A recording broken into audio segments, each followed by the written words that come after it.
Okay, good evening, everyone. Thanks for joining us this evening at the Victoria Esquimalt Police Board meeting. Sorry that we're a few minutes late. We were just finishing up our closed meeting so that we don't have to go back into closed after the public meeting. And then we took a short recess so that we would be fresh for all of you. I would just like to begin our meeting tonight with an acknowledgement that we are in the city of Victoria and the township of Esquimalt on Lekwungen lands. Those are the homelands of the Songhees and the Esquimalt nations. And we begin each meeting with a recognition of their homelands, as an acknowledgement and gratitude for allowing us to gather here and for welcoming us so generously. And B, because the work that we do at VicPD has direct impacts on Indigenous communities. And so it's really important to keep in mind that as we do our work together at each meeting. We have the same acknowledgement at the CRD meeting. We recognize that as governments, our relationships with neighboring governments are really, really important. So I'll begin this evening with that acknowledgement. We have an agenda before us, and for those of you who are joining us on public on YouTube, welcome. We love that we can now live stream, and the agenda is on the VicPD website in case you don't have it in front of you. But what I need from the board, first of all, is a motion to adopt tonight's agenda. Thank you, Michaela. Seconded by Doug. Colette, are there any changes to the agenda since it's been published, or is it published as is? It's as is. Perfect. Okay, thank you. With that, all those in favor? Any opposed? None opposed, that carries. Okay, we have a presentation this evening, and this is from CREST. And for those of you who don't know what CREST is, it is the regional approach that we have to police radios, to put it really simply. But our guest from CREST will tell us in a lot more detail than that, but just in case folks were wondering what that means and what that is what it is. So I'm going to turn it over to Mr. Horth to walk us through his presentation, and thanks for taking the time to join us this evening. Oh, thanks, Mayor Helps, and I'll just try and share my screen up here if I can. We'll get.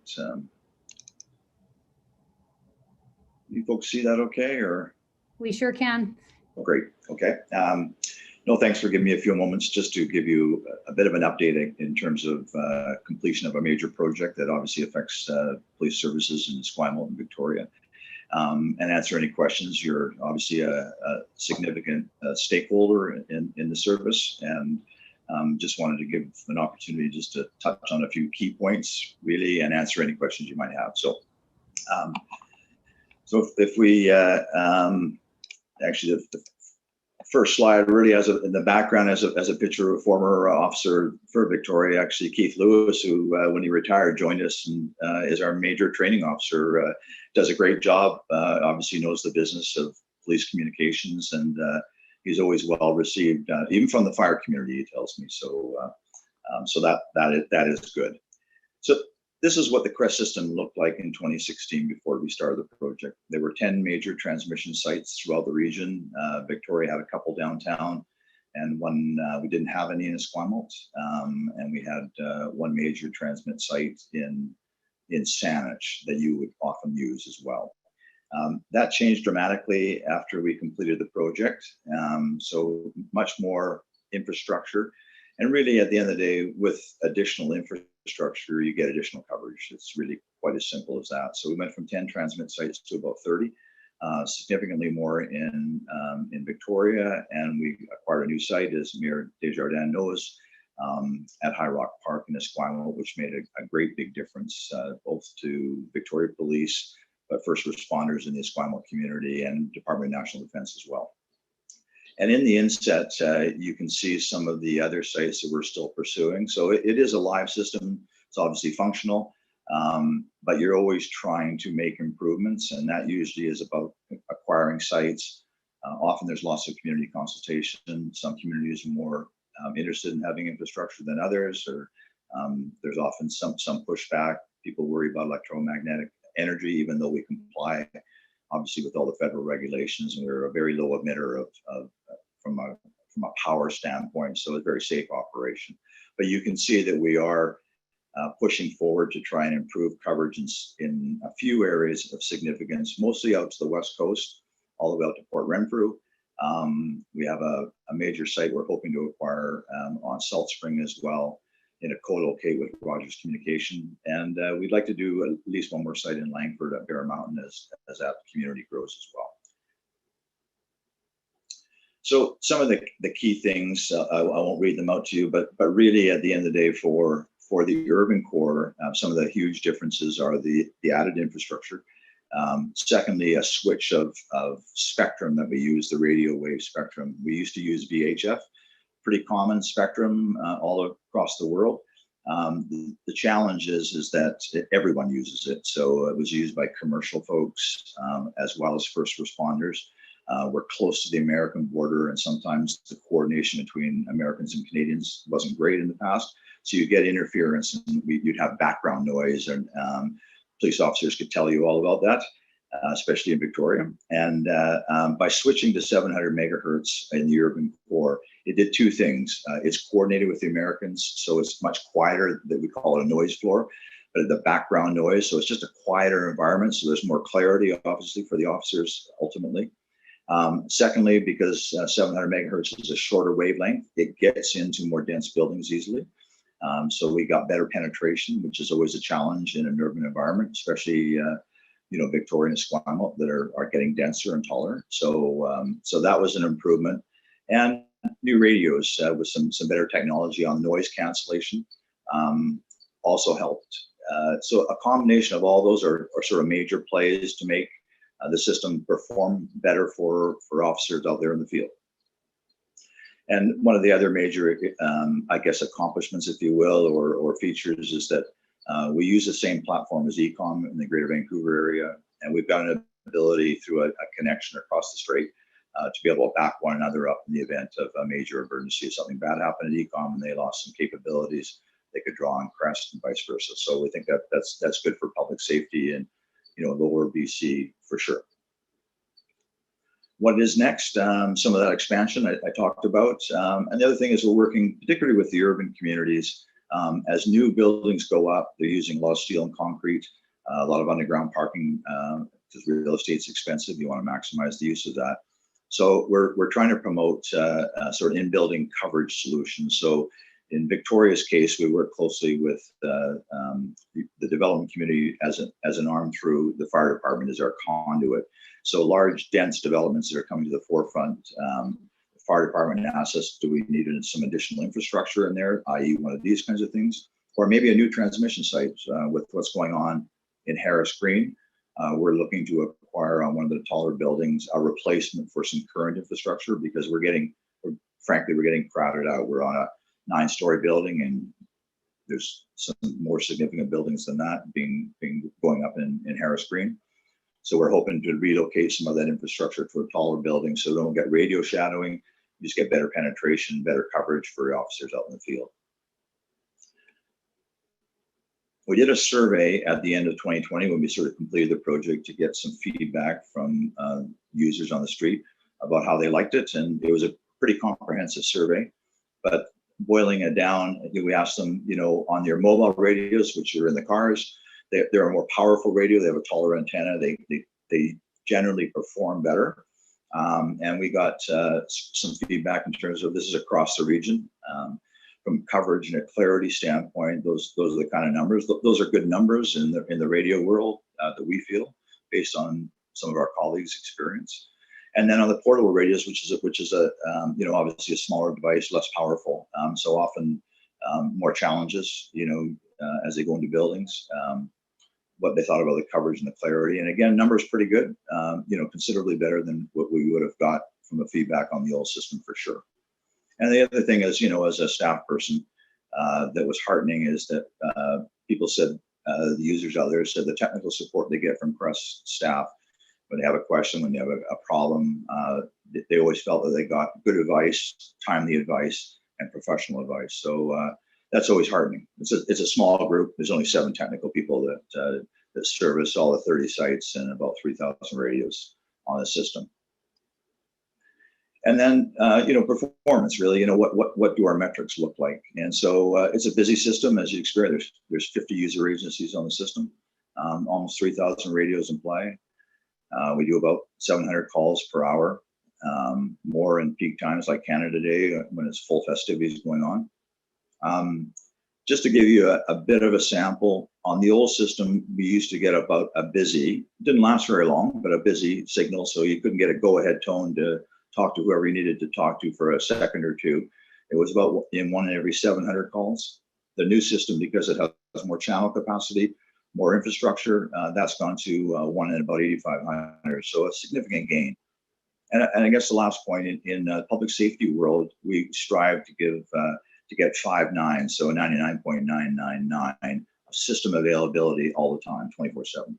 And we're slightly below that, but we're hoping that to hit those 5 nines. That's always sort of the gold standard for public safety. And really that's all. I was hoping that if anybody has any questions particular to CREST or anything I can answer that we didn't cover off, I'm happy to jump in. Great, thank you very much. Maybe you could unshare the screen so I can see the board. That way I'll be able to see any hands. Great, thank you. That was a really good comprehensive overview of what CREST is, some of the challenges, and then some of the ways you've overcome those challenges. To the board members, are there any questions or comments? Okay, excellent. Thank you very much for joining us this evening. And of course, you're welcome to stay for the rest of the board meeting, but we understand if you have other things to do with your evening. Thank you. We move on now to the standing items, of which there are many. And the first is simply to adopt the meeting minutes from our public meeting of May the 18th. So I need a motion to adopt the minutes. Thank you, Doug. Is there a seconder? Thank you, Sean. Are there any corrections or any business arising from the minutes? Okay, seeing none, all those in favor of the minutes? Are there any opposed? None are opposed, that carries. Now I'm going to turn it over to the chief, and he has 2 updates. One is his monthly activity report, and secondly is the equity, diversity, and inclusion engagement update. We'll do one, chief, and then take any questions, and then we'll come back to your second update, and then we'll go from there. So over to you. Okay, perfect. Thank you, Chair. So I'll start off on page 12. There's a written monthly activity report, and I'll just summarize some of the highlights from that page 12 report. First off, we had 4 recruits graduate from the academy. So because of COVID, we had a private recruit graduation ceremony for them. There's a couple civic service award ceremonies since the last board meeting. And of course, I know that the board is always supportive of when the police department recognizes citizens who have gone above and beyond when they've stepped forward. The couple examples or the couple award recipients that I wanted to share with you, one was a vehicle that had overturned that caught on fire and the driver was trapped. I mean, it doesn't get any more traumatic than that, where citizens saw what had happened, rushed to the aid despite the risks that it posed to their own personal safety, and were able to rescue the driver in that moment. The other one was a loss prevention officer who was struggling with a person that he had caught for shoplifting, and unbeknownst to the loss prevention officer, he was stabbed, and there was a serious risk of injury to the loss prevention officer and to nearby citizens who actually stepped forward to break up the fight and to figure out what was going on, because they weren't sure that it was an actual loss prevention officer affecting an arrest of somebody who had committed a theft. So we were able to recognize both of those individuals. On Friday, June 4th, I participated in the remembrance ceremony for Chantel Moore. I met with her mom, Martha Martin, on a couple of occasions. She just lives up island, and I've had a chance to kind of chat with her about police response to calls around check welfare and mental health checks and whatnot. And she actually asked me if I would speak at the event for her daughter, which I did. A couple other things. Tonight, Deputy Laidman is joining me at 7 o'clock tonight for the Restorative Justice Annual General Meeting. And we, as the board is well aware, the board's quite supportive of Restorative Justice Victoria, as is the Victoria Police Department, and we play such an active role in that partnership and recommending and making referrals to restorative justice. That's the written portion of the report. And I'll move right into my update as well. A couple things, just an update regarding our parks. So we're seeing a major shift and a transition with less people being in our parks as a result of the enforcement of the 24/7 overnight camping bylaw. We are seeing a bit of an uptake in the number of tents and people loitering in Centennial Square and in the 900 block Pandora. This is not unexpected. We knew that as we started emptying our parks out and as more and more people were moved indoors, there was going to be a group of individuals that perhaps weren't going to want to accept the offers for supportive housing. And so we're just making sure that we're transitioning, making sure that we're dealing with those type of incidents. A couple other updates. We continue to see some level of violence out in our community. Our officers are busier than they've ever been. With the warm weather, we're starting to see more and more people coming outside.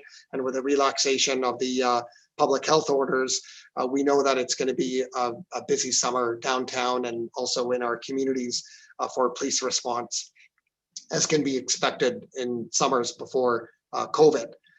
On June the 2nd, I had a meeting with myself and our finance chair, Mr. Doug Crowder, and our controller had a meeting with the city manager and the Esquimalt CAO.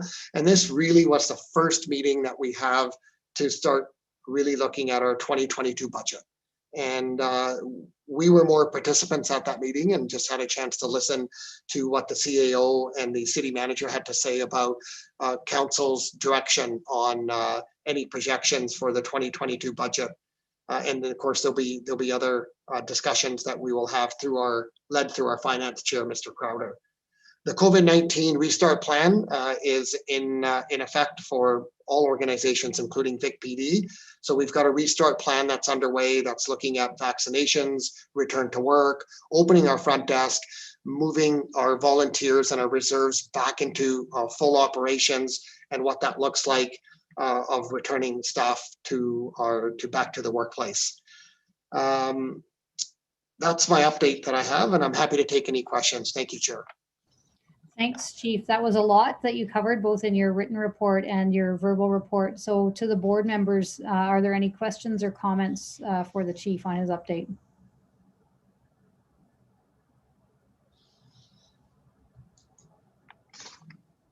Okay, thanks, Chief. Then let's move on to the equity, diversity, and inclusion work.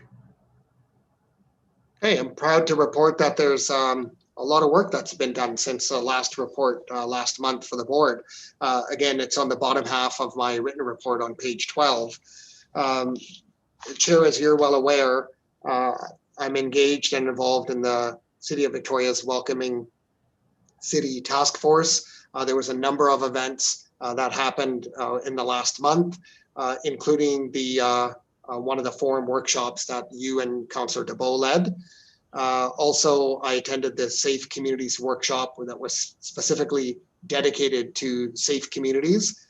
Also, I'm part of the anti-racism project. There's a number of community leaders that meet on every couple of months we meet up. That's led by the Victoria Multi-Faith Society and the Center for Civic Religious Literacy. And we're really looking at putting together a toolkit and for agencies and organizations that really speaks to anti-racism. And so I'm quite proud of the work that we're doing. We're making significant headway, and there's lots of really good positive discussion in the area around racism and discrimination.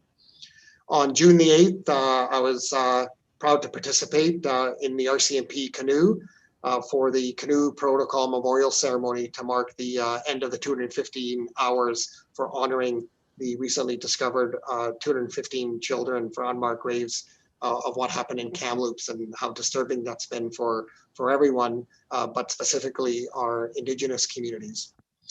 I provided a video message for the Muslim community regarding personal safety and Islamophobia. And then I followed up that video message on a Friday night session at the Masjid Al Iman, which is commonly referred to as the mosque, because of concerns around what had happened in London, Ontario, with a family that was targeted specifically for their religion, and some of the concerns that the Muslim community had here locally. And also many members of the Muslim community were sharing with me about some times where they've had incidents where they've been threatened or intimidated here locally. And so it was a really good, positive discussion. And I was glad to take part of it. And I was invited to attend that event with the community to have that discussion and also commemorate the family that was lost in London, Ontario. And just on the last page, a couple things. I attended the Greater Victoria Chamber presentation from Minister Rankin. The title was The Opportunity on the Path to Reconciliation. And I attended Central Middle School. Board Member Huber talked about going to Central Middle School and addressing the students in the grade 6 class that have formed a group for BIPOC youth.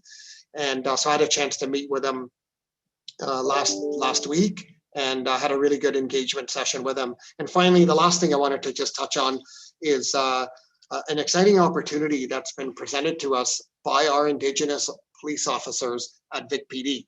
So they approached our senior leadership team and said that they want to create a formal internal engagement group specific to the Indigenous officers. And so right now what we're doing is we've kind of put an email out to seek all of our Indigenous officers and staff to come out and to see if they're interested. And the purpose of this group coming together formally is really one of increasing awareness of Indigenous culture within the department, being an advisory body to our senior leadership team, and also providing some outreach to not just our Indigenous communities, but our non-Indigenous communities, and work with Indigenous youth as well. So this is something that we've embraced, and what I think is encouraging is to see that it's our own Indigenous officers wanting to step forward and wanting to formalize a group to basically make significant headway in just talking about Indigenous culture and awareness, both internally and externally.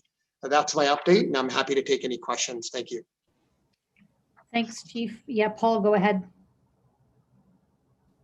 Chief, thank you very much. I was wondering, with respect to the video you made for the Muslim community, whether any consideration has been given to translating or putting subtitles on the video in alternative languages to make it even more accessible. The video was an excellent attempt at dealing with issues on how to approach hate speech and hate crimes, and it just might be helpful if it had a broader reach into that community. Yeah, sure. Well, thank you for that. I appreciate that. This was a request that the board members from the Masjid Al Iman had made and asked in the short term. We didn't realize that that there was going to be the incident, the unfortunate incident that happened, the horrific incident that happened in London, Ontario. So the goal originally was really to address our local Muslim community and to comfort them and to give them this information. It was literally done one afternoon. I came in and it's about a 2-3 minute video. We wanted to keep it short, and it's actually been quite well received in the Muslim community. So leave it with me to see if if we have the capability and capacity to translate it. It just happens that the Muslim community is quite tech savvy, and they actually have a YouTube channel. So they asked me to record it on a YouTube platform so that they could upload it to their channel and share this information, because the community is able to have access to share this information quite widely. So I would want to just make sure that if I was to do that, what would be the platform and if other community members could benefit from it. So just leave that one with me, but I think it's a good suggestion. Thank you. Thanks, Chief. Any other questions or comments for the Chief? Okay, thanks for that update, and thanks for all the work. And that's great to hear about the Indigenous officers at Vic PD wanting to come together and not only support the department, but support the community as we obviously continue to support them.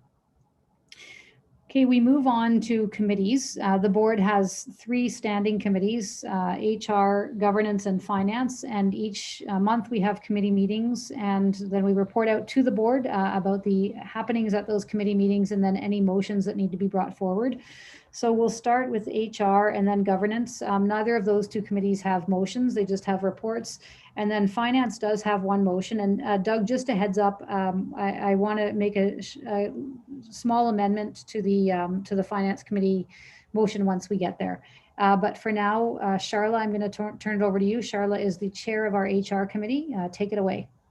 Perfect. Thanks, everybody. So I don't have very much to report. Our committee reviewed our terms of reference at our last committee meeting, and I wanted to make an update on the Central Middle School grade 6 BIPOC group that Chief Manick mentioned. I went there on June 11th, and they had learned my name through Colette Thompson, the EA here at Vic PD, who suggested I'd be a good speaker. So I want to thank Colette for putting my name forward. I went to the school and I talked about my career and all aspects of my career, including my role on the police board, and talking about being an Indigenous person and what that means and how my background helps shape the work that I do and my values. And I actually even had a parent reach out to me through a website to thank me that her child had gone home that day and told her mother how moving the presentation was. So I think that was really wonderful. And I also wanted to note that before I went to Central Middle School and I spoke with the teacher, and I'd mentioned this at the last board meeting, that the teacher had said, what a hero the students in this group, look at our Chief Delmanic. And it's one thing for the teacher to say that, but after my presentation, when I was being asked questions, a child had put up his hand and his question was, do you know Chief Delmanic? Because we know him. And all of the kids, you could really see in the room and that energy that when the teacher was saying he's their hero, that I actually saw it for my own eyes, right from the kids. And I thought it was really powerful and moving.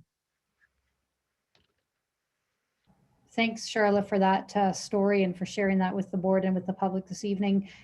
Board members, I know we were all at the committee meetings, but is there any questions or comments for Charla?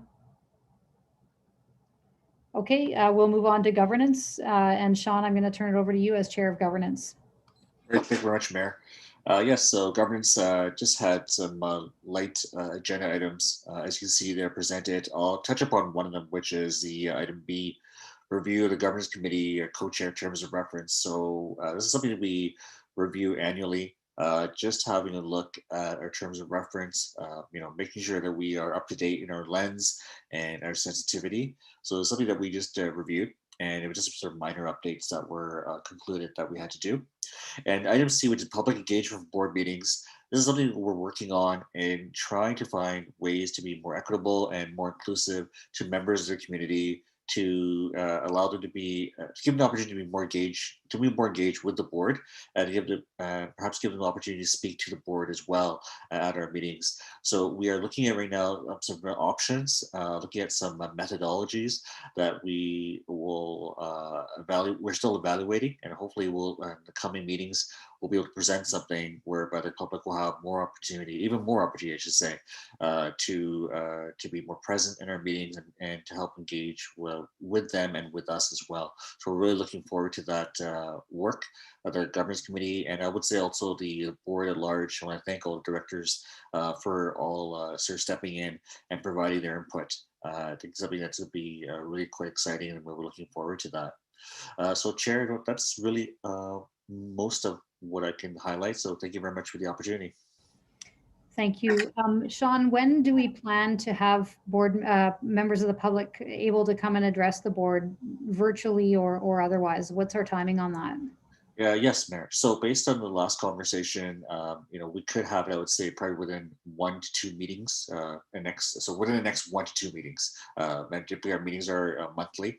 So I would say, I believe in July, we're going to be just reviewing and just, I guess, dotting the I's, if you will, crossing the T's. And so one could say perhaps July, we could probably do a test run, and then, or if not, August. So within the next 1 to 2 meetings, we should hopefully have this up and running, and it'll be fairly quick. Okay, that's great. Yeah, just for the record, we're not going to meet in August because it's August. No one meets in August, but so either July might be interesting to have a couple members of the public pilot it with us, and then in September we would roll it out. Okay, thanks, and yeah, thanks for your work on that.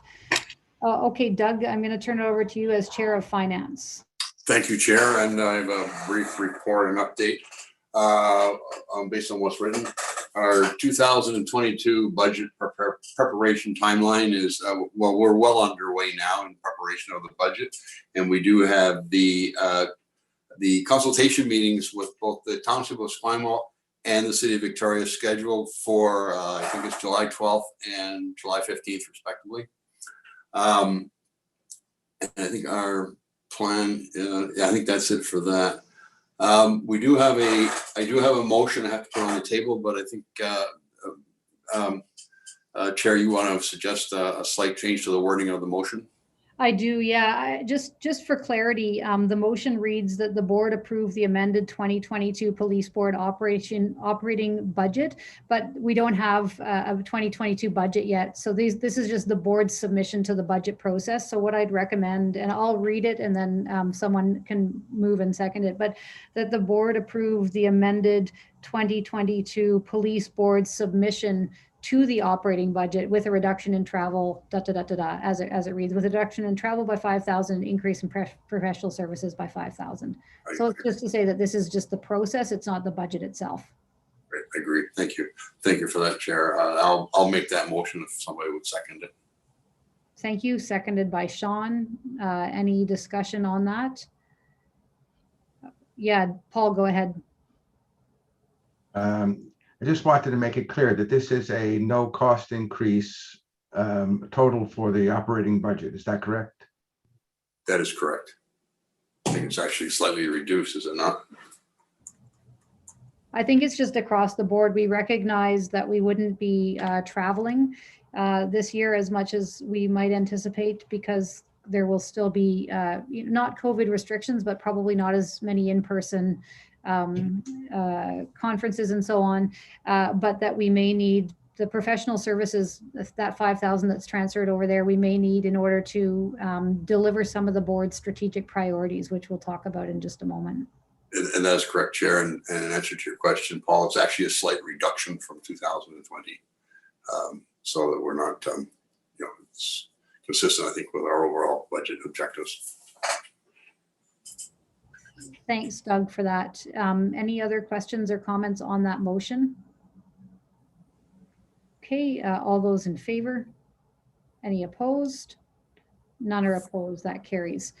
Okay, anything more from finance? Yeah, quickly, the third item that we discussed or approved at the last committee meeting, of course, was we did some small changes to the Finance Committee terms of reference, which is essentially to codify our budget process practice that we do. We go through both the Township of Esquimalt and the City of Victoria process. So I think that's been now codified in our terms of reference, and we will be looking at that again in a year from now. The monthly financial report is included in the package. That's on page 17 of the package.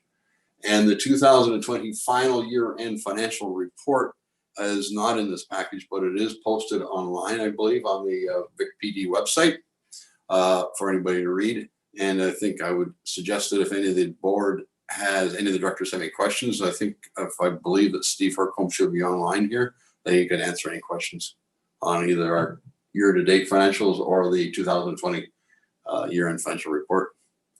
And I think that's it. Thank you.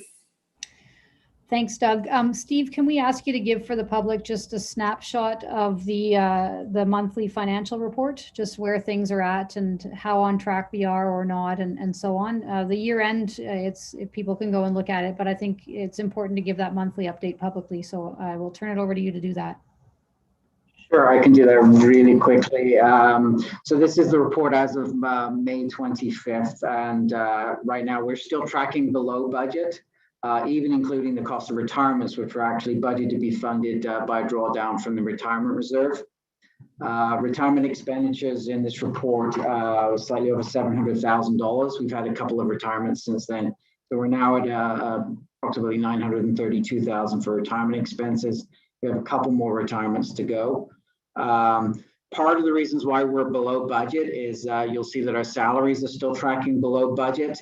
We continue to be below strength. Even though we have 7 seats at the next JI intake, that will still leave us below strength. So we are short on police positions right now. Overtime is also below budget. We're still seeing quite a lot of patrol shifts going unfilled.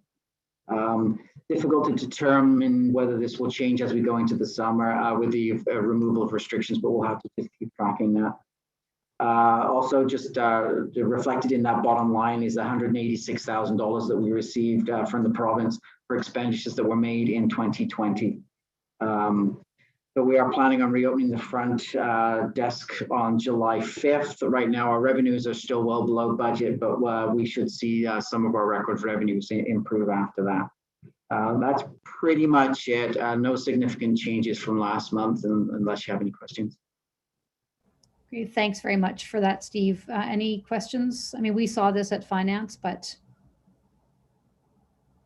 okay, great. Thanks very much. And thanks to the committee chairs. They're all hardworking people who are essentially volunteers and who do a lot of heavy lifting to keep the committees organized. Next is the board co-chairs update. So I'm the lead co-chair and I have been that since for the second 2 years of our term, and Mayor Desjardins was the lead co-chair in the first 2 years of our term. Just one update today. You'll see on page 29 of the board package, which is there for everyone to look at. The board has approved strategic priorities, and there are a number of strategic priorities we hope to accomplish in the next 2 years, well, year and a half to the end of 2022. And obviously they're all important, but one of the ones that we've taken action on in the past couple of months is number 6, to raise awareness and efforts to combat racism and focus on equity, diversity, and inclusion. And you'll hear that the chief and the management have been doing some work in this regard. For the board's work, we've struck an organizational culture subcommittee. So you heard from our 3 standing committees, but we now have a new subcommittee, which is myself as the lead co-chair, as well as board member Dillon, board member Huber, and board member Schachter. And the 4 of us are working to bring recommendations to the board that help us to enact all of those things under number 6 on page 29. And we'll give reports out to the public and to the board as our work continues. But we thought it's important. The chief reports every month on the work that the management is doing on equity, diversity, and inclusion, but also wanted to let the public know that the board is working on this topic as well. And we'll have more to say on that in the weeks and the months to come. That's it for the board co-chairs update, unless Barb, I've missed anything. Just to keep the board and the public apprised that we're continuing to move forward with our discussions on the Integrated Police Units Regional Governance Council, and the mayor's received draft terms of reference. So ongoing work, and it's exciting to see governance coming around for those units. Great, thanks very much for that, Barb. And just again for the public, this isn't talking about regional police amalgamation, but there are a number of integrated units that already exist that don't have mayors or police board chairs involved in not the operations, but in the governance, as Barb said. So hopefully we'll have more news on that soon. The province is doing some heavy lifting right now, getting those terms of reference across the line. Okay, next I'm going to go to BC Association of Police Boards. So as a municipal police board in British Columbia, our police board is a member of BCAPB, that is the acronym. And our board member, Charla Huber, is both on the BCAPB, but she also happens to be the president of the organization. And so every month we ask her to report publicly on the activities of that organization as it has impacts on how we do our work here in Victoria and Esquimalt. So Charla, over to you. Thank you. I don't have a very large update. We had our meeting last month. So right now we're just working on some following up information. One of the items that was discussed was hosting our conference in person, which I think is one of those conversations that many organizations will be having over this next year. Our conference is scheduled to be in Nelson in May, so we have a significant amount of time. But our membership was leaning towards an in-person conference, so we're going to be following health guidelines when we're making those decisions. And I think I'll probably have more to update next month. Okay, wonderful. Thanks very much for that. Next is board member engagement. And again, our engagement in the community has been relatively limited because of COVID, but we do want to give an opportunity every month for each board member to talk about any work that they've done out in the community or events they've attended, anything they've heard that's relevant to our role as directors on the police board. So I'll just open the floor and ask if there's, we heard from Charlotte a little bit about what she had done at Central Middle School. Anyone else want to share anything that that is of relevance to the board and the public in terms of your work as board members in the past month? Yeah, Paul, go ahead. Well, I'm fortunate, Chair, that my participation in the police board takes my personal time and doesn't require me to lose any work time. So I'm sharing my meeting remuneration for this past period with some worthy community groups so they can be more effective with their important work, especially since it has been so hard to help them through personal service during the time of COVID. The groups this time are the Aboriginal Coalition to End Homelessness, the Black History Awareness Society, Peers Victoria, and Together Against Poverty Society.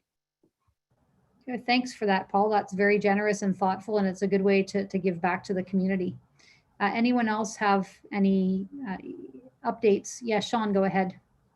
Yes, thank you very much, Mayor. I just wanted to say that I participated or listened in the Welcoming Cities open forum, I believe on June 7th.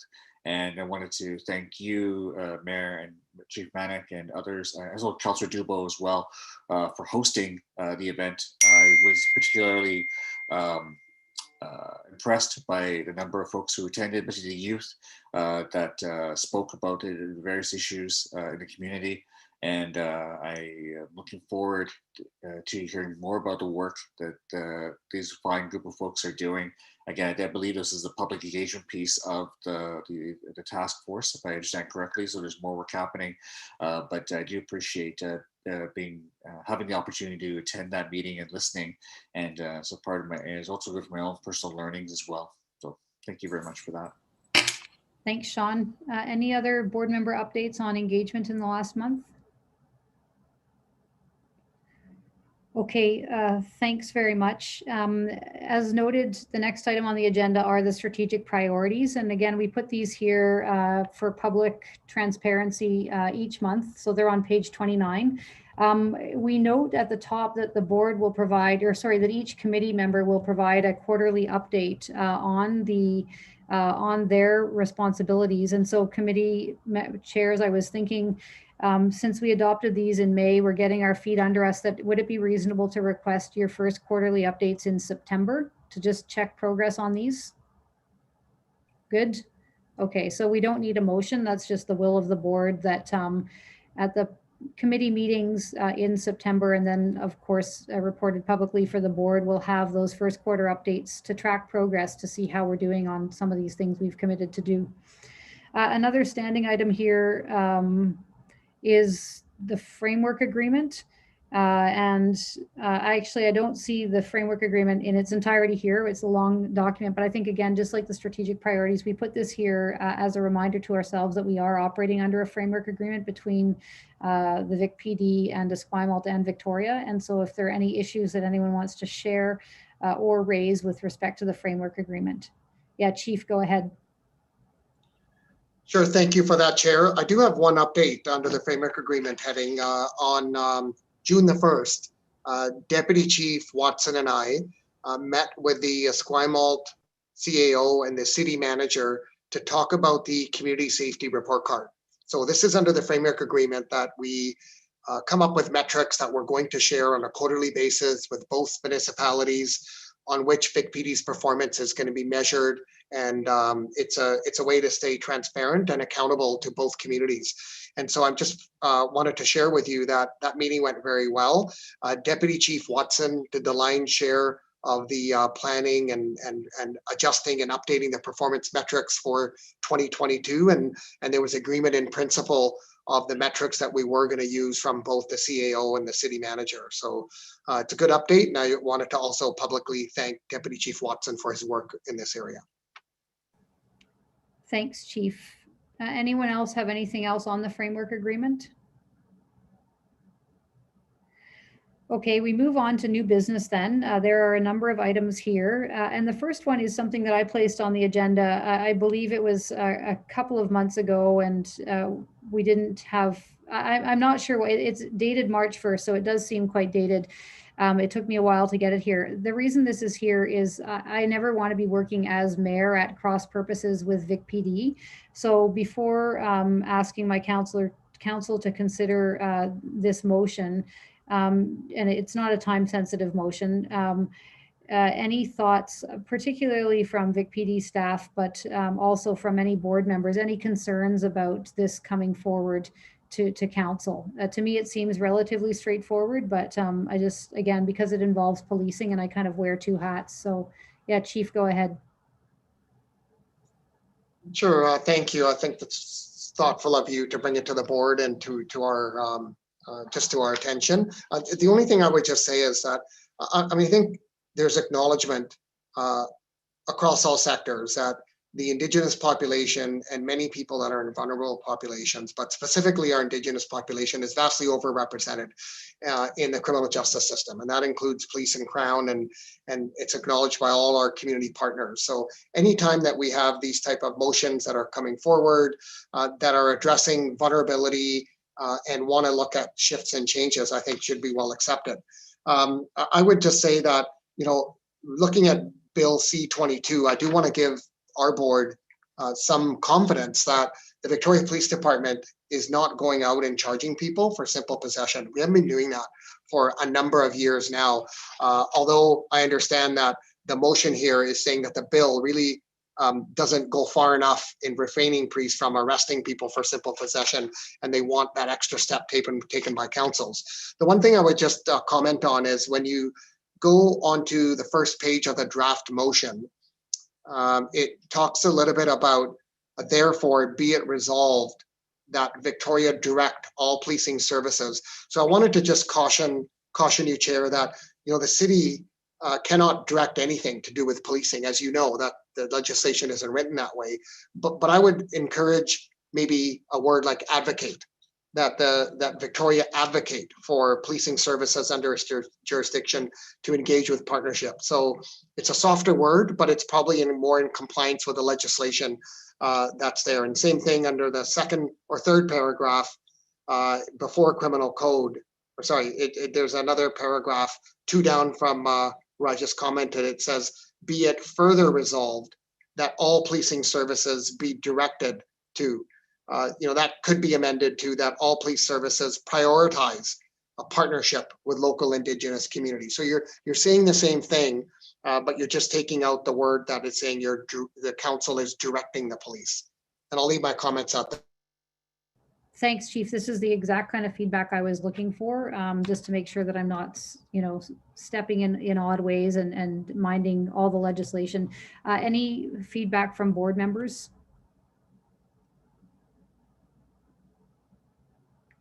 Okay, thanks for that. Again, no motion required, but I just wanted to make sure that that I got the board's input and the staff's input before bringing this forward to council.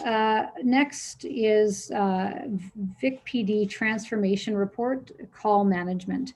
And this is on page 33 of the agenda. So Chief, maybe a bit of background for the public on what this is, why it's here, and the changes that we're making. Sure, thank you. Actually, what I'm going to do is, I've done enough talking. I'm going to turn this over to Deputy Chief Laidman, who has been leading this, and he can provide the context and the update. Excellent, thanks. Deputy Chief, over to you. Thanks, Chair. Thanks, Chief.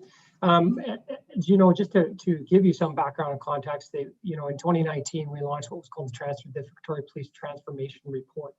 There was 14 areas that we examined on where we could become more efficient, more effective, and serve the community better. one of those areas we're calling it call management, and we had a hard look at what are some of the calls that we can maybe we can look to other agencies in our community that could respond to those calls. So we met with our senior managers and came up with a draft list, as it were, to look at these calls. Did pull out some of the metrics, and what you have before you is a list of those calls that we examined. Had a hard look into whether we could have stopped attending those, who could take over management of those calls for service, and what calls that we actually could not stop attending. I say this list doesn't necessarily include the missing persons, which is a fairly heavy call load for us with the provincial standards and the provincial policy on missing persons, as well as we all know, and this is a different topic altogether, the mental health related calls and certainly the resources that we're looking to assist us, and in some cases even take over some responsibility for those calls. So we did look at these calls. It's before you, and I won't walk through each and every one of them. There are some that we will have to notify and work in collaboration with other agencies. As a highlight for you, you'll probably pick off bylaw right away, and certainly given what we're doing right now, that's we've pushed pause because we are providing bylaw assistance with our persons experiencing homelessness and security issues in the various parks and locations amongst the city. So I'll just stop there because I don't want to take up too much time walking through this, but I know the board wanted this report flagged for input on any sort of socialization or requests to other agencies and how we're going to roll this out. Thanks very much, Deputy Chief. Doug, over to you, and then Barb. Thank you very much. And Deputy Chief Laidman, thank you for your report. I just have one question, maybe suggestion under the column or under the row of bylaw calls where it's recommended to discontinue service. And you're stating that you're unable to discontinue services due to commitment to the decampment assistance. I fully understand that. I'm wondering if it would be more accurate to say unable to discontinue service at this time due to commitment to decampment assistance. So it's not permanent. Yeah, thank you for that. You can make that adjustment. Thank you. Thanks. Barb, go ahead. Thanks very much, Chair. And Deputy, there are several references to City of Victoria, but can you give some sort of thoughts as to how this will influence work being done in Esquimalt as well? That is a great question. Obviously, I mean, we know our call load is City of Victoria heavy. We do have, I suppose, the staff to deal with some of the calls that do come in Esquimalt. The pace is different. The style of policing is different. So I have to have. I may want to even divide this up into a different column altogether with the Esquimalt division versus the sort of the City of Victoria division, and go through these one by one. I know the parking complaints and abandoned property, or certainly not abandoned property, parking complaints and abandoned vehicles might be something that Esquimalt is interested in keeping, and that's something we'll have to work through with ECOM on the dispatch of those calls, and also with our supervisors on how the calls come into the board and whether we're going to send units or not. So certainly we could have a harder look at how it's going to impact Esquimalt. Okay, so just so I'm understanding, a little bit more work will go into it around the impacts that show the differences in the communities. Correct. Thank you.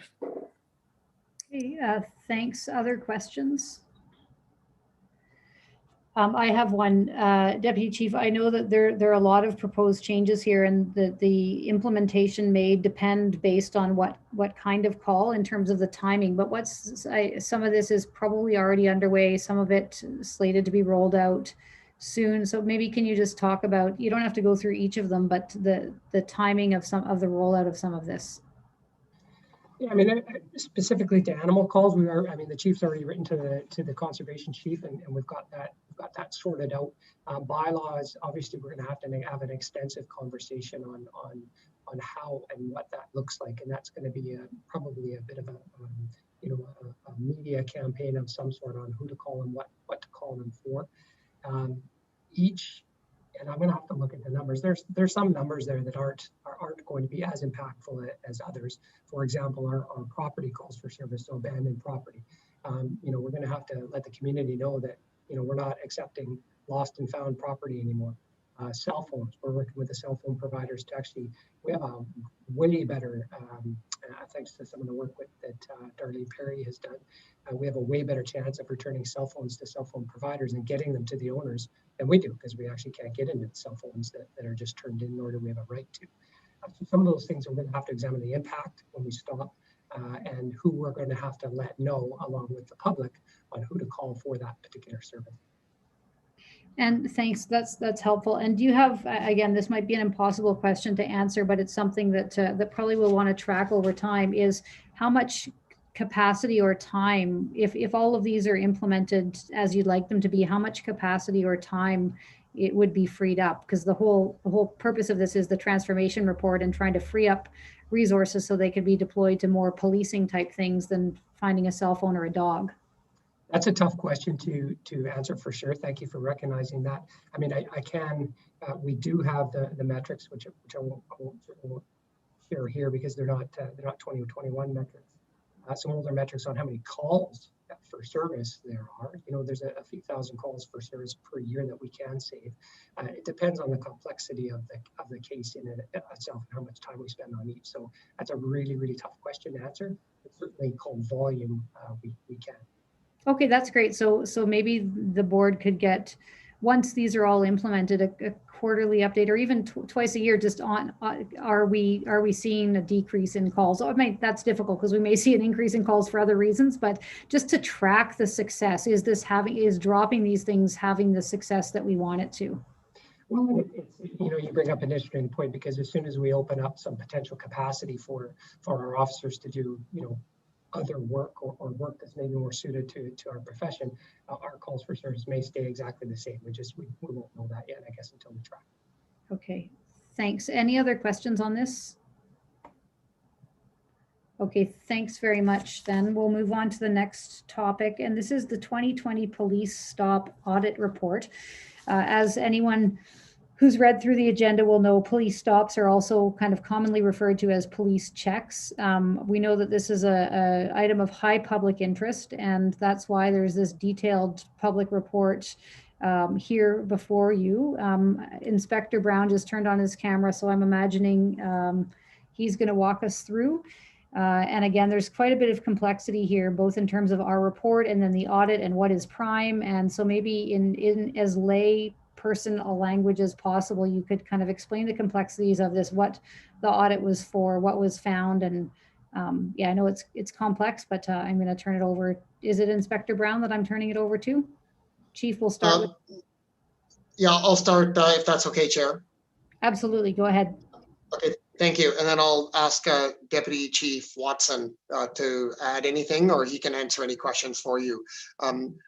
The summary of this is right on the first page of the introduction there. I'm just trying to find what page it is here.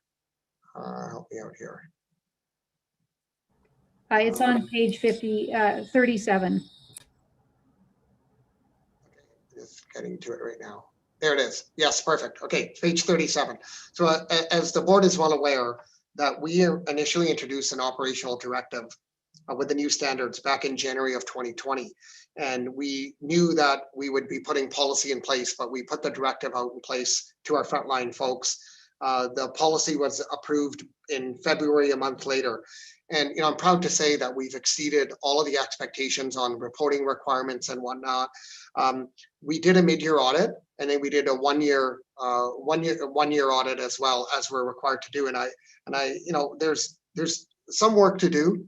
It's a work in progress. There's no doubt about it. There are some challenges with procedural changes that we're trying to implement, but also with the police records management system, there are some codes that are there that are discontinued. And we actually made a request to remove those codes because it would just simplify what selection that the officers could have when they're picking and identifying a particular code for the reason for the stop. But unfortunately, the records management system has to archive those and they will not remove them from the system. So we've done additional training based on a mid-year review and the results that we had. We've also, what we've done is we made a change in our business practices where we actually have record staff that are now reviewing every stop that is categorized as a police stop. So just to make sure that it actually meets the definition of it and the criteria is correct. So what we're trying to do is just to mitigate any mistakes that may be made in the first instance so that calls can be categorized properly and we can monitor and for future audits will be more accurate. I will leave it at that. Like I say, this is a bit of a work in progress, but I'm proud to say that we're meeting our requirements and continually assessing our workflow processes. So when there's questions, if I can't answer them, then I'll ask Deputy Watson to, because he is more privy and oversaw the audit itself. Thank you. Thanks, Chief. I'm going to turn to the board for any questions on this. Yeah, Paul, go ahead. I want to thank the chief and also Inspector Brown for presenting this audit to us and for the really extraordinary effort of trying to make sense of the data, given the known difficulties of the reporting system. I've been engaged on the issue of street checks and similar methods for 2 decades. I am concerned that our department's reporting is only capturing a minuscule fraction of the street checks that are actually conducted. The audit found only 120 street check records for the entire year 2020, the vast majority of which were not actually street checks or were not correct entries. The BC Provincial Policing Standards and our own policy define a police stop as, and quote, any interaction between a police officer and a person that is more than a casual conversation and which impedes the person's movement. And that's whether or not there's a collection of identification. Basically, if a person is stopped by the police and the person is not a suspect in an ongoing investigation, the stop is likely to be a police check. So the audit found only 15 interactions that were properly characterized as street checks. If each Vic PD patrol officer has an average of only 1 interaction per month that is accurately coded as a street check, then there should be something like 2,500 street check records. And of course, it's likely that the actual average per officer is much, much higher than 1. It seems apparent that an extremely large number of street checks that would meet the definitions were excluded. And we don't know why as members of the police board. So as the chief said, the audit found that the wrong codes for the Prime BC database were used in the 120 instances, in many of the 120 instances that were recorded. Non-street check interactions were often misincluded as street checks. So this shows that our officers at all levels have not really understood their responsibilities of how to record street checks, notwithstanding the training that they've received on the subject. And that makes the data integrity really questionable. It raises the question of whether the officer's reporting was unconsciously or intentionally recording only data that supports a particular result, instead of reporting on all of the data. Because of over-reporting stops that should not be included and under-reporting stops that should be, the statistics that are derived from the data really support one conclusion, that the use and oversight of police street checks up to this point is substantially flawed. 14 out of the 15 of the street check records that were found properly coded in 2020 were marked for other safety purposes. So it is impossible to determine the actual articulated cost for the stop without the template having been properly filled out. It's not clear from Inspector Brown's May 10th report, which is the final report, whether the templates were actually filled out. The report does not indicate whether details were provided, and Inspector Brown does note a general problem that the templates are not fully completed or submitted. In the mid-year report, Inspector Brown did submit a breakdown with the reasons for the stop. Among the reasons given were high crime area. So this raises another concern. In Crown versus Mann, a Supreme Court of Canada case, the court said that for a detention to be not arbitrary, a police officer must have reasonable grounds to suspect that there is a clear nexus between the individual to be detained and a recent or ongoing criminal offense, or there are a few other defined legitimate reasons. The court stated that it is not a valid reason that the person looks suspicious or is simply in a so-called high crime area. I'm concerned because studies on discrimination have warned that the concentration of Indigenous and racialized people in poorer communities and over-policing of those communities leads to a designation of places where individuals from these groups live and work as high crime areas. In addition, the audit shows that the data accuracy related to race and ethnicity is still a significant issue, as it was in the past. The audit found that the total number of persons stopped and the ethnicity numbers did not match. There is no validation on whether the officer's reporting is accurate, that is, reporting of racial or ethnic identification. So even if the ethnicity numbers were correct and the officer's characterizations were accurate, just adding the person in the unknown category to the Indigenous or visible minority statistics would show gross disproportionality. In the final report, there were in the mid-year report, there were 8 individuals who were coded as unknown. If these 8 were added to the visible minority category, that group would make up 24% of the stops, which would equate to 87% more stops than the proportion in the population. Of course, the real issue is that it's not possible to draw any conclusions, trends, or even guesses when there is so much data missing. I compliment Inspector Brown for reporting that no statistically significant inferences may be drawn from this data. I don't agree with the conclusion that the data does not show any obvious disproportionality. It can just as validly be concluded that the data do not show street checks are being applied in a fair and unbiased manner. So in July last year, the City of Victoria declared that street checks and carding were against its priorities, goals, and objectives, and asked us to take immediate action to ban the practice.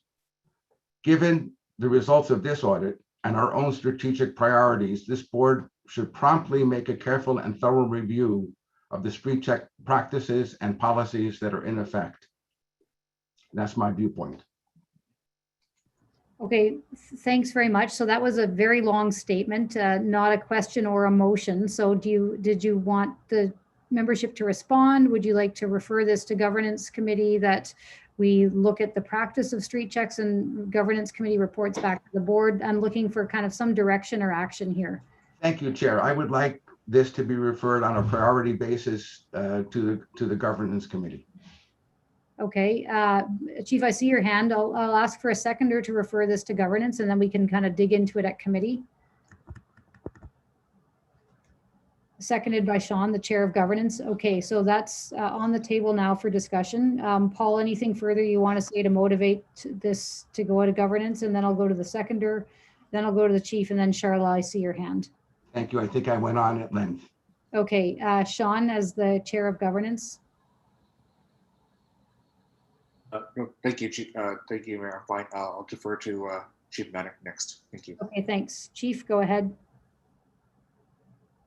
Sure, so thank you for your comments. And I think that it is one of those topics that you're absolutely correct, has been discussed. And but I wanted to clarify a couple things from this report. You commented that you feel that the officers don't understand their responsibilities, and I'm going to respectfully disagree with you. I think what this report shows is that it's a work in progress as to how street checks are categorized. We did not define what a street check or a police stop is. That was defined to the provincial standards. And so we're left with what the definition is. Our job is to make sure that we collect the information. You talked about the data integrity, and I agree with you that the data integrity can be flawed, or it may not have a clear picture if you don't have officers that are following the right steps when they're reporting it. But I will tell you one thing, and it's important, I believe, for the board to understand this and to hear it right from me, that there is no evidence here or from my information as a police chief that we are conducting any type of carding, which are random, arbitrary police stops that are not based in any lawful authority. That's just not happening here within our own police organization. Do we have some work to do? Yeah, we do have some work to do on how we report out and how we're collecting this information. But it's really, really important for me to make that differentiation, that stopping people for just based on their ethnicity, skin color, or any identifying factors without it being based in law and it being arbitrary or random is not happening with this organization. And we have followed up with training, and the practices are having good supervision and talking to the officers to make sure that we're maintaining the trust of all of our communities, including those that are marginalized or people that are from ethnic minority groups. I want to just, before I concede the floor, ask Deputy Chief Watson if he wants to add any comments or highlight anything that I've said, and then if he wants to ask Inspector Brown to make a comment. Thank you. Yeah, thanks, Chief, and thanks, Mr. Schachter, for your. I mean, obviously, you're put lots of thought in this, and you have lots of history with it. I think, I mean, having heard some of your commentary and comments, I think it would be useful for us to have a more wholesome conversation. I mean, you have lots of things that you pointed out, and I couldn't possibly answer all of them here. And I think that some of the input that you provided could be useful for us to, look at how we're going about various aspects of this. So I think that'll be a productive and fruitful conversation, at which point we can look to see whether there needs to be changes to this, what that looks like, those types of things. But yeah, I think that's a good place to start, because I want to really understand all your points and make sure that we're going through and have a thoughtful response. Thanks, Deputy Chief. Inspector, anything to add? Yeah, just a couple things. Obviously there's a lot there. I would actually like the opportunity to speak with Mr. Schachter about this, because it's a passion of his. It's something he's devoted a lot of time to for a lot of years. But I just want the board to know this. In 2021, we've done 5 police stops. And I've spoken to our UCR staff, who are civilian staff who are responsible for this. And I said to them, look, I just want to be clear. Are there a lot of police stops happening that the members aren't properly characterizing as police stops? And they said, no, we review all of these. So under the current definition right now in 2021, we've had 5 police stops. And I think the reason for that is because we're committed to, as Paul has said, following the dictate of R versus Mann from 2004, as is following R versus Grant from 2009 and R versus Lee from 2017. So the Supreme Court of Canada has set a path forward for what constitutes an arbitrary detention and how to engage with the public without creating a detention and doing that lawfully. I think all I would say is, like, the notion that there are thousands of police stops that the Victoria Police Department are doing and not categorizing is absolutely false. I think this is a really important discussion that we have to have. I think we need to have a broader discussion around it. But just so the board knows, this is something that I do a legal update for our staff every year. And when we do those legal updates, a big part is police stops, arbitrary detentions, and how to do it correctly. And I can tell you, we talk about racialization and the need to be careful for communities that have typically had more attention from police than they should. But I think part of to inform the discussion around it is we get really clouded by what's happening in the United States and what happens in Ontario. And I think as a board, you need to be engaged that there are some things that happen in other parts of the world that just don't happen here.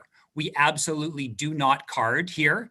We never have. As managers, we reject the process. It's not helpful. It only separates us from our community. It's not something that we do. And so when we have discussions around, well, we hope the Victoria Police Department isn't carding people, we're not. We don't support it. That happens in other jurisdictions, not here. And I can tell you a big part of my legal update when I speak with our officers, I say to people, unless you have reasonable grounds to make an arrest or reasonable grounds to suspect to make a detention, if you don't have that valid reason for a stop and you feel you need to stop someone, the first thing out of your mouth should be, you are free to go. There is no reason for me to stop you. You are absolutely free to go. And I've been hammering that home because we don't want to be stopping our community, particularly people of color, unless we have a valid reason for doing it. So much to discuss, really important topic, but definitely there's a couple things which were suggested that just aren't happening here. Okay, thanks. I'm going to go to Charla, who had her hand up, and then I'll come back to Paul. And it does seem that there needs to be a deep dive into this to understand kind of what's happening, what's not happening. And I remember when the provincial legislation changed, we did a pretty deep dive into this, but it never hurts to give it back to governance and let's have that conversation there. So Charla, but back to you, over to you, because you had your hand up, and then I'll go back to Paul.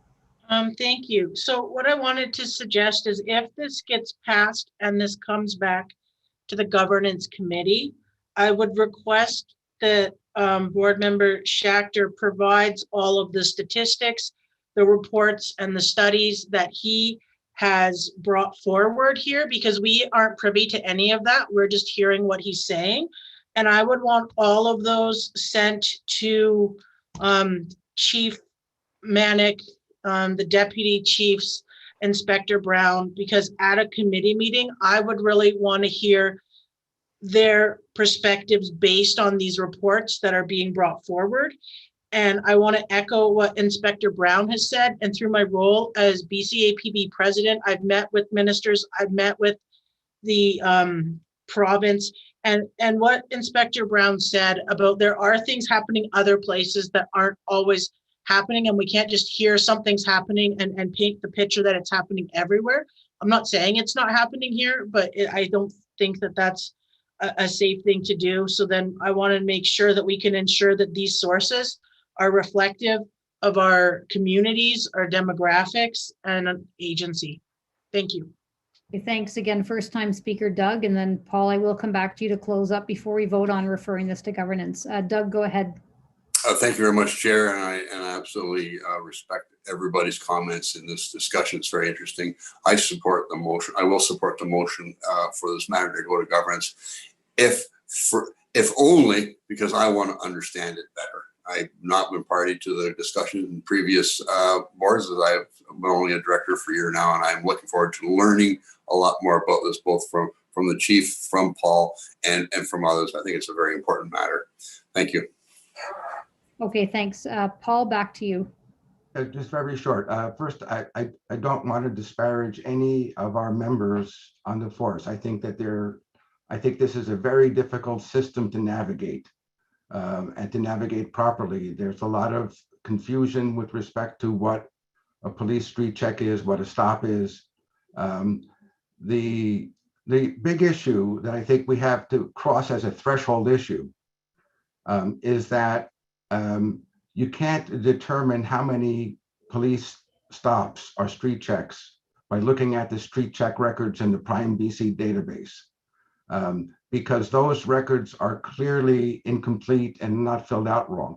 What we have to do is look at the general occurrence records, of which there are, as we all know, tens of thousands, to determine whether the general occurrences that are listed in that part of the database are actually street checks.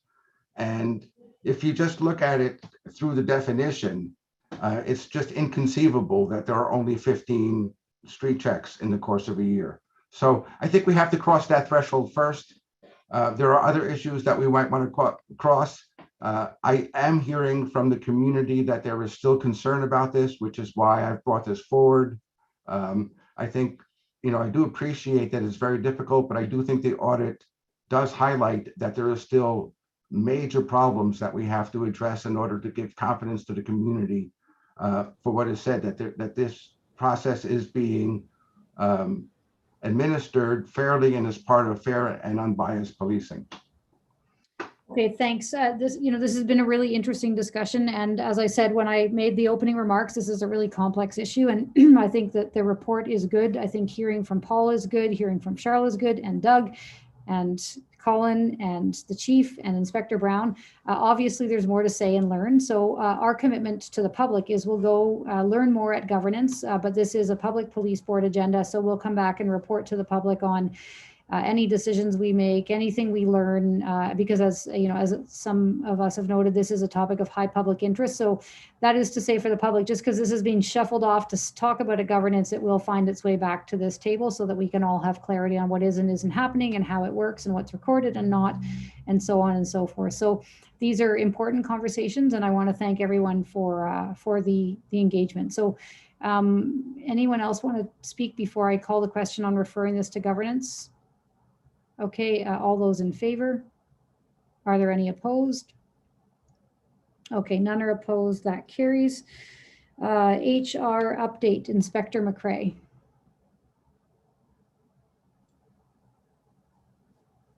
Mayor, You want to take that, Deputy? yes, thank you. Inspector McCrae had to attend to a family matter, so he's not here at the moment, but the report that's in the public package there should be fairly self-explanatory. I'm happy to entertain any questions and answer them if I can. Okay, thank you. And the report in the public package is on page 56 of the package. I guess my question is, when do these new hires hit the street? Because people think that we're hiring people and then they're going to be working here tomorrow, but what's the process for the new hires? The constables specifically. Obviously, the executive assistants to the deputy chiefs is not going to be hitting the streets anytime soon. That's a really, really good question. So yeah, on average, it's many months from the time that we hire an officer until they're deployed on the street full time and not they are continuing their training. But I think we mentioned before to the board that we were quite significantly impacted by COVID-19. Last May, there was an entire class of GI recruits that was canceled as a result of the pandemic. So that in part, that's putting us behind in our capacity to actually hire and replace the officers that we've lost to, either attrition or to, in most cases, to retirement. So I don't have all the numbers in front of me right now, but I know that there was a class that graduated relatively recently. We expect another class to graduate in September and start to fill some of those vacancies that we currently have. So it continues to be a work in progress. We did recently find out from the Justice Institute that with the easing of restrictions from COVID-19, it'll be increasing the size of the recruit class that they'll be able to offer at the JI starting in September. And we're hoping that that's going to, at least in the long term, help us to bridge some of the gaps there. Okay, great. That's good. Thank you so much, because I know we are down a significant number of officers for all sorts of reasons, and that our folks out there are working really hard to make up the difference. Anyone else on the HR report? Okay, finally then, the last piece of the agenda is here for our information, the public's information. These are the commendations. So these are unsolicited emails or letters that are sent in to the Vic PD from members of the public who appreciate the good service that's provided out there. So we used to have these enclosed, but now we just simply redact the private information and put these in public so that everyone has an opportunity to reflect on them. I don't know if there are any questions or comments on the commendations other than to say a resounding thank you to the men and women of Vic PD who are working so hard out there in really challenging circumstances, not least of which is a 16-month-long global health pandemic, which hopefully we're starting to turn our back on, but it's been extraordinary work by the department. So if there's no one else who has anything else, I need next a motion to adjourn. Thanks, moved by Charla, seconded by Paul. Thanks everyone for your time. We will see us all next month. And thanks to the members of the public who took the time to join us this evening. And again, as a board member Dylan said, hopefully by September, we've got a process in place where we'll be able to hear from people on topics that are on the agenda for the evening. Okay, all those in favor of adjourning? Are there any opposed? All right, none opposed.